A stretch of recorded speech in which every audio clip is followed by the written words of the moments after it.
So that brings us then, though, to the Christian understanding of God, because obviously there is lots of different views of God, and there's a lot of, I mean, again, we would go down to Black Mountain into the trailhead and we could ask, what do you believe about God? And we would get lots and lots of different answers.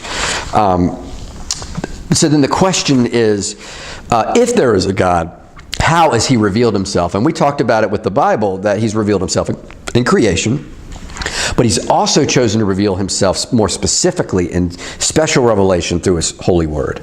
And so when we get to that point, we have to ask ourselves, what is the God that we're dealing with here? The God, he's revealed himself in creation, and we've kind of talked about that in the first 2 points. But now, in special revelation, what do we learn about who God is and what is he about? And so I want to start this point kind of looking at the Westminster Larger Catechism.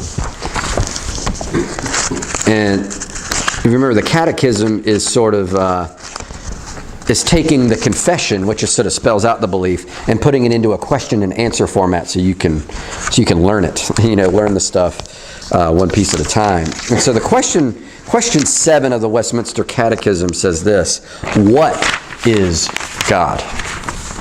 What is God? So if God is a being, a person outside of space and time, what is God? And the Westminster Confession says, God is a spirit who in and of himself is infinite in being, glory, blessedness, and perfection. He is all-sufficient, eternal, unchangeable, beyond our full understanding, present everywhere, almighty, knowing everything, completely wise, completely holy, completely just, completely merciful and gracious, patient and overflowing with goodness and truth. Now, we could do a whole 10-week Sunday school series on every single phrase of that. And so again, we're only going to be able to do a cursory view on this, but we want to just get that broad brushstroke here of God, and we want to break it down into 2 key points about who is God and what does God do. So who is God? Like, what is God in his being, and then what does God do? Who is God in his activity? So number 3, that's what the attributes of God are getting at, is this who and what is God. And of course, the first thing they have here is God is spirit. And which is another way of saying he's too big for a body. We'll talk about this. I mean, a child may say, where is God and what does he look like? And the reality is, we can't see God because he's too big. God is too big for a body. So he's spirit. He's immaterial. He's invisible and without parts. And we get that from Jesus. And I left my Bible in my bag. Can I grab your Bible here real quick? Thank you. In John 4, Jesus is with the woman at the well, and again, we want to go to God's self-revelation here to get the answers to understanding who he is. And 4:24, when Jesus is having this conversation with the woman at the well, says, God is spirit, and those who worship must worship in spirit and truth. So here Jesus himself is revealing a fundamental attribute of who God is. He's a spirit. Secondly, obviously then, he's beyond human comprehension. So there is a sense that we do have to have a certain humility here. It's not wrong to say we can't comprehend the fullness of God, because we can't. Our brains are finite, our thinking is finite, and we're talking about an immaterial, invisible, infinite being. And so our comprehension of such an entity is going to be limited. But it's limited to what? Limited to what this God has chosen to reveal about himself. That's the key point. So when somebody tells you, but you can't really know God, it's too big. And well, we can't know God fully, but God has not failed to reveal himself. And he's revealed himself in a way that is comprehensible, that gives us handholds to this gigantic, immense being that is God. Isaiah 55, God here is speaking to the people of Israel. And you've probably heard this before. My thoughts are not your thoughts, Neither are your ways my ways, declare the Lord. For as the heavens are higher than the earth, so are my ways higher than your ways, and my thoughts higher than your thoughts. So yes, there's the sense that God is beyond human comprehension, but he has chosen to reveal himself in certain key ways that gives us a handhold. So what then do we know? What has he revealed? And again, this is where the reading kind of broke it down into two smaller categories of the communicable attributes and the incommunicable attributes. And that's just fun to learn how to say, communicable and incommunicable. And again, basically the communicable attributes are basically those attributes that we are able to see in other people exemplified or in the world around us. So for example, when you see a loving marriage, you say, wow, that's really special. The self-giving, the self-sacrifice that one spouse gives to another. And we say that's a good thing. But what we also say is that is an example, that's even just a shadow of the true kind of self-giving, sacrificial love that God gives to us. That when we see generosity, when we see compassion, when we see mercy, or maybe we experience mercy, what we recognize is that is a taste of the greater attribute of God. This good thing points us to the goodness of God. So again, it's those qualities that are reflected in the world, in others, in human relationships, that we say that is a small taste of who God truly is. I think parenting is like that, right? I think God gives us, at least I feel like God has given me a sense of like, you know how your kid's treating you? That's how you treat me, you know? But it's kind of that analogy that we're able to say, that illustrates for me who God is, who God really is. Okay, that amazing, generous love, man, think about, you put that in the hands of an infinitely loving God, how amazing must that be? But then there are the incommunicable attributes. In other words, that things that are true about God that aren't true about anything, any person or anything in the world. And those are often, these are where you get the omnis, right? The omnipotence, omnipresent, omniscient. But even before you get to those, you get to the self-existence of God. And man, I tell you what, your brain can start to really hurt when you start to think of existence and being, and what does it mean that we are as opposed to are not. It's fun, but man, you start to make your brain hurt after a little while. But Psalm 90 puts it like this: before the mountains were brought forth, or ever you had formed the earth and the world, from everlasting to everlasting, you are God.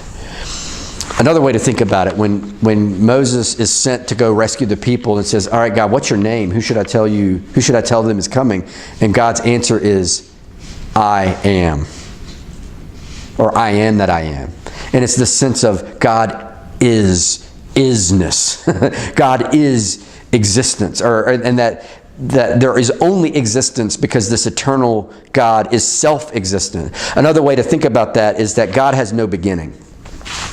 So if somebody you make the cosmological argument and say, hey, the universe had a beginning, and then they're like, okay, then what began God? There's a sense that that's a nonsensical question, because what you're talking about is a being that is self-existent and has no beginning. So that also means this God is not bound by space and time either. And that's what brings you to the omnis. So omnipotent. In other words, he has complete power over all creation, the same way that an artist has complete and total control of the clay on the wheel, of the paint on the canvas. The architect has complete control over what the building is going to design and look like and how it's going to move. God is the same. Outside of creation, has complete power and control over all creation. And when you think about that paired to his communicable attributes of goodness and love and mercy, that's a good control. It's not you might think of like an authoritarian or totalitarian control. It is a power used to sustain. We'll talk about that briefly. Omnipresent. If God is outside and not bound by time and space, then God is fully present everywhere and at every time. And that's, again, you start to bust your brain on that. Like, there's a sense that, God was as fully present to the disciples at Pentecost as he is when we gather to worship. like and again, you start thinking about time and space, and it starts to, but he is as fully present in that moment as he is with us in this very room. And then omniscience, that he knows and understands everything, that being outside of space and time, being creator and having power over all space and time, being fully present all over space and time, that he fully knows space and time, everything that is and everything that could be. So he has perfect knowledge of all of that as well. And again, these are the incommunicable attributes in the sense that we don't know anybody who has those qualities, who is self-existent in and of themselves. Our existence is fully dependent on God. Fully. I mean, God could just simply say, all right, that's it. And then our existence would just be over. And not just like our world would be gone, like everything would just be nothingness. Tuned into everything. It's amazing. Yes. My favorite illustration of this is there was missionaries who were in Africa who were doing work with an indigenous people and people who were stricken by poverty. And of course, one of the ways they connected was to play soccer. And the kids loved soccer, but they didn't have a ball. Like the one ball they had was ratty, and it finally disintegrated. And they're like, well, let's pray to God for a soccer ball. And one arrived in the mail the next day. The next day. Now, God didn't just materialize a soccer ball in the mail the next day. What it was is like 3 months before, there was a group of people who were praying, and suddenly they were like, we're supposed to send them these soccer balls. And they did. They sent them like a crate of soccer balls. This is like 3 months ahead of time. And this was back when you didn't have email, and like there wasn't a lot of connect, you had to like drive into town and get on and, a long distance phone call on a payphone. It was that kind of thing. So it wasn't, there was no communication here, but they felt led to do it, and they sent it. So it's like the prayer for the balls happened long after the act actually happened, but because God was fully present there and there. Outside of time. Yeah. God's good. All right. But so again, along the similar line, we then talk about God's holiness, and that's a word that comes up. When Isaiah has his vision of God on his throne, the angels are saying, "Holy, holy, holy." In Revelation, the angels are continuing to sing, before the Lord, that God is holy. What do we mean by that? That He is two things: one, that He's pure, that He has no imperfection, no inconsistency. There's no corruption or hesitation in God. He is moral. He is without moral imperfection. So He's pure. But He's also set apart. So God is not a created thing like everything else is. God is creator, but He's outside of space and time. But He is set apart. So He's holy in that He's also not a created thing. Again, weaving all these together, we also find that God is just, and He's truly, so if He is, and again, this just flows naturally, logically, one for the next. If God is without moral imperfection, then He has a moral purity in order to discern between what is right and wrong, and how to right wrong. How to correct and justify and bring a wrong back into rightness. Deuteronomy 32. I will proclaim the name of the Lord, ascribe greatness to our God, the rock. His work is perfect, and all His ways are justice. A God of faithfulness and without iniquity, just and upright is He. So again, because God is morally pure and perfect, He is therefore the one and also omnipotent and omnipresent. So He knows all the ins and outs. Unlike a judge who sits on his bench and has to try to work out what actually happened, in the room, so to speak. God already knows the fullness of what happened, not only externally, but also the motivations of the heart as well. So He's positioned to justify and judge rightly. Along with this is God's immutability. In other words, He doesn't change. That God is the same yesterday and today and forevermore. There's a quote in the reading that you might have seen from R.C. Sproul that says, even if one molecule is outside of God's sovereignty, we can't trust Him. But the reality is, due to His perfect consistency. We know his promises are, because he's unchanging, his promises are unchanging. His love is unchanging. His character and quality and attributes are not wavering. God doesn't have good days and bad days, right? He is perfect in the way he loves. Let's see, James puts this well. James 1:17. Every good gift and every perfect gift is from above, coming down from the Father of lights, with whom there is no variation or shadow due to change. In other words, God is constant and consistent. And finally, again, we're just talking about God's being, that what's true about who God is, and that is God's goodness. And again, you might think of that as, we talked about that with the communicable attributes, but there's a sense, when we talk about goodness in these terms, we're talking about an attribute of value. So that, and you think about it this way, when God creates, at the end of every day, when he kind of finishes that work of that day, what does he say? It is good. And he's not just saying, I really like that. He's saying it has value and pricelessness and preciousness. But it also, in this sense, means that God operates out of that goodness and does so consistently and perfectly. Lamentations seems like a funny place to talk about the goodness of God, and yet it's one of the more powerful expressions of this, and got turned into one of the most well-known hymns of our day. Lamentations 3:22. The steadfast love of the Lord never ceases. His mercies never come to an end. They are new every morning. Great is your faithfulness.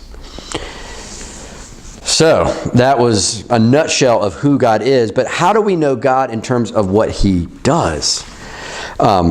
Again, we've already touched on this, so we don't need to go into it a whole lot, but one of the first things God does is create. He is a creator God. He is a master architect. He is a prodigy artist, and what we get is a God who has created all things. He's responsible for everything that is. And he creates out of nothing. Ex nihilo is the phrase. And that's really important. In the beginning, God created the heavens and the earth. And verse 2 says, and the earth was formless and void. And God's face hovered over the waters. And that is an ancient Near Eastern symbol for chaos, for swirling nothingness, basically. And so, but God doesn't have to go find anything. He doesn't have to, go. He just has to speak, and suddenly things spring into existence. God is the author of everything, and he brings everything into being out of nothing. And so our world is a created thing.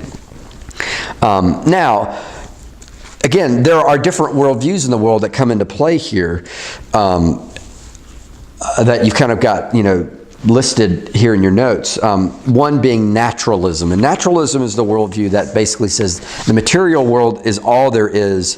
And their argument is that it has existed eternally, that it has no beginning or end. Now, there's a logical problem of being able, that you can't cross infinity. So if we've been eternally existent, then we couldn't have reached this point in time. Chew on that idea for a second. But if there's nothing but the physical realm, then there is no more to life. But we've already said, if that's true, then we really can't say there's anything truly valuable. There's no real true sense of right and wrong. History's not going anywhere. There's just a good chance life doesn't matter, despite the fact that everything inside of us says it does and it should. Pantheism, though, is a sense that God, quote unquote, is an impersonal spirit, or the basis of existence comes to this impersonal force, and that's exactly what the force is. You watch Star Wars, right? The force is this energy that binds the world together. It keeps everything in harmony. It creates life, and it gives and it takes. It animates all of the universe, and it holds it all together. The force doesn't talk to anybody. It doesn't have a personality. It's just this impersonal force. Hindu belief kind of sees this kind of energy, this power binding all the universe together. That's pantheism.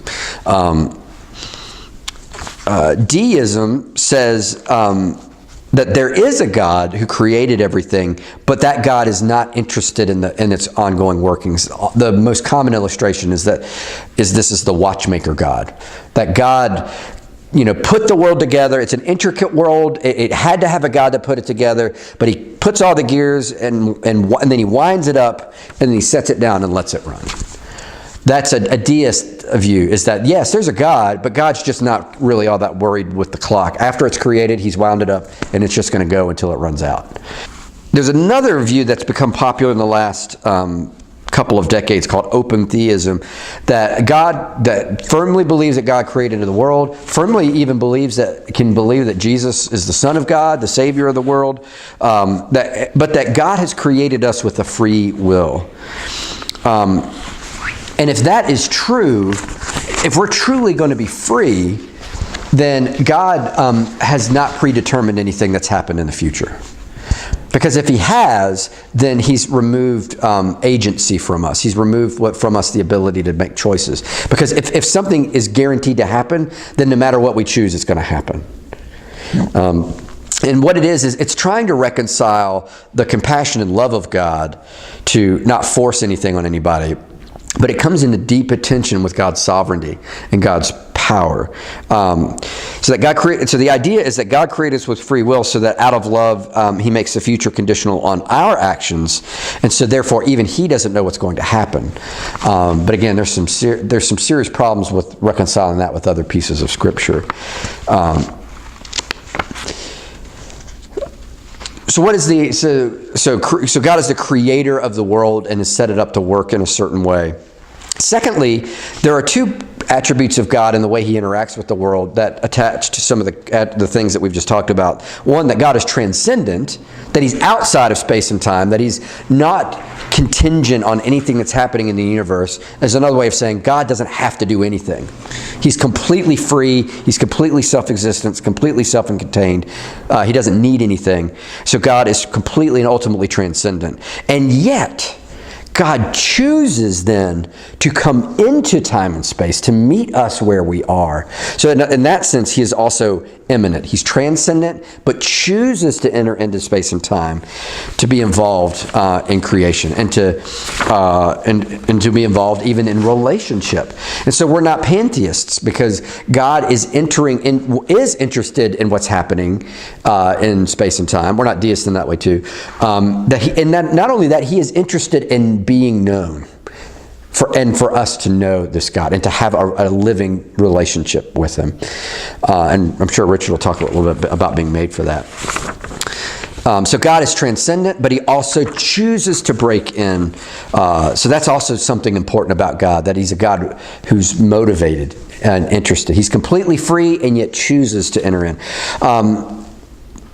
But then we have to then say, okay, if he's entering in, how does that work? Well, one, and I actually want to reverse the order that you've got on your notes here. I'll start with point 2 here, that God is sovereign. So we have to affirm that God reigns over everything and everyone. And if that is true, if God truly has the power and authority, as we've talked about already with his omnipotence and his omnipresence and his omniscience, if God is, that makes God sovereign over all things, he's rightful ruler, rightly reigns over everything, then what we also see is that God sustains existence. And it's that choice to sustain that we call God's providence. That God's sustaining existence and work and works all things out for his good will. That brings us back to Romans 8, right? When we say God works all things for the good of those who love him according to his purpose. So it affirms not only that God has the power, but that then God chooses to use that power to work all things out to its good, just, and rightful end. That's his providence. Sovereignty is the power to reign. Providence is the choice to sustain existence and to enter into it with us. And so that's, again, leads to point 3. Therefore, God is in charge of time and human history. In other words, history is going someplace. That time is not like this kind of wild cyclical thing that some philosophers and try to articulate it as, but that it is actually moving towards a finite end. If the universe has a beginning, it's going to have a finite end. But God, who is sovereign and who is working all his good purposes out, is working all those things toward a good and rightful end. Man alive, it's finally talking about the Trinity. This gets at an essentially and a uniquely Christian articulation of God. What's interesting is that everything that we've just said in point 4, you don't have to be a Christian to believe. Jews and Muslims often believe very much the same things. But when we get to number 5, this is when we really are set apart as Christians. Because we articulate that there is, in fact, only one God, but that this God is known in 3 persons. Now, if you want to be good theologians, you will never, ever, ever, ever, ever say that God has 3 parts. Because God is not divided up. God is one. God, and there is one God. And that is the affirmation of Deuteronomy 6:4. The Shema. Hear, O Israel, the Lord our God, the Lord is one. And then you shall love the Lord your God with all your heart, soul, mind, and strength. So even as Christians, we don't believe in 3 gods. We don't believe in a God in 3 parts. We believe in one God who operates in 3 persons. And each of those persons are equal in substance, equal in essence and glory. Where there's one, there's the other. Where there's the Father, there is the Son and the Spirit fully present. Where there's the Son, there's the Father and the Spirit fully present. Where there's the Spirit, there's the Son and the Father fully present. But what's important to note about that is the implications that has is, one, when we say that God is love and yet he's self-existent, love is an intrinsically relational term. But if God is in 3 persons in unity, then there is self-sacrificing, self-giving love in God's very self. There is goodness in God's very self. So that... And again, we don't have a full comprehension of this. It is a mystery to a certain extent. But there's something beautiful about the unity of God in 3 persons that not only says something about his true loving quality and attribute, his true good, but it will have implications about what does it mean to be made in the image of God. So then, when you ask the question, do Christians and Muslims worship the same God? Or even, we have to say no. Because Muslims do not believe that God is incarnate in Jesus Christ. Because what happens in Jesus is that God, takes on flesh and dwells among us. And for a Muslim person, the fact that a holy God would take on flesh is anathema. Now, they actually think highly of Jesus. Muslims think Jesus is a prophet second to Muhammad, but a prophet, a human entity, a very godly person of God, a person who pointed to God or pointed to Allah. But we believe God is intrinsically a God of 3 persons, and so, therefore, we cannot say that we believe in the same God. So, I've gone very long, and I apologize for that. But any thoughts or questions?